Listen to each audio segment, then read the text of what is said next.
સુરત શહેરમાં ફરી એકવાર હત્યાની ચોંકાવનારી ઘટના સામે આવી છે।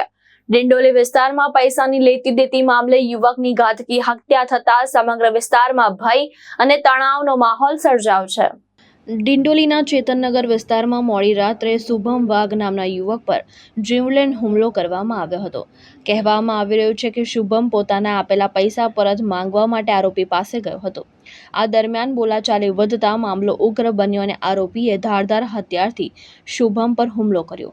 હુમલો એટલો ગંભીર હતો કે શુભમ લોહીલુહાણ હાલતમાં પોતાના જ ઘરની બહાર ઢળી પડ્યો। ઘટનાની જાણ થતાં પરિવારજનો અને સ્થાનિક લોકો તરત જ તેને નજીકની ખાનગી હોસ્પિટલ લઈ ગયા।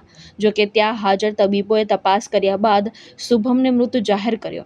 આ ઘટનાને લઈને ડિંડોલી વિસ્તારમાં હાહાકાર મચી ગયો છે। યુવકની હત્યા બાદ સ્થાનિકોમાં રોષ અને ભયનો માહોલ જોવા મળી રહ્યો છે। ઘટનાની જાણ થતાં ડિંડોલી પોલીસ તરત જ ઘટના સ્થળે પહોંચી અને સમગ્ર મામલે તપાસ હાથ ધરી છે। પ્રાથમિક તપાસમાં પૈસાની ઉઘરાણી મુદ્દે વિવાદ હત્યાનું કારણ હોવાનું સામે આવ્યું છે। પોલીસે આરોપીની શોધખોળ શરૂ કરી છે અને નજીકના સીસીટીવી ફૂટેજ તેમજ સ્થાનિક લોકોના નિવેદનને આધારે આગળની કાર્યવાહી કરી રહી છે। હાલ પોલીસ દ્વારા આરોપીને ઝડપી પાડવા માટે અલગ અલગ ટીમો બનાવવામાં આવી છે। આ બનાવે ફરી એકવાર શહેરમાં કાયદો અને વ્યવસ્થા અંગે પ્રશ્નો ઊભા કર્યા છે। किशोर रामदास वाघ कहाँ रहते हैं? चेतन नगर। क्या घटना हुई? है घटना क्या हुई?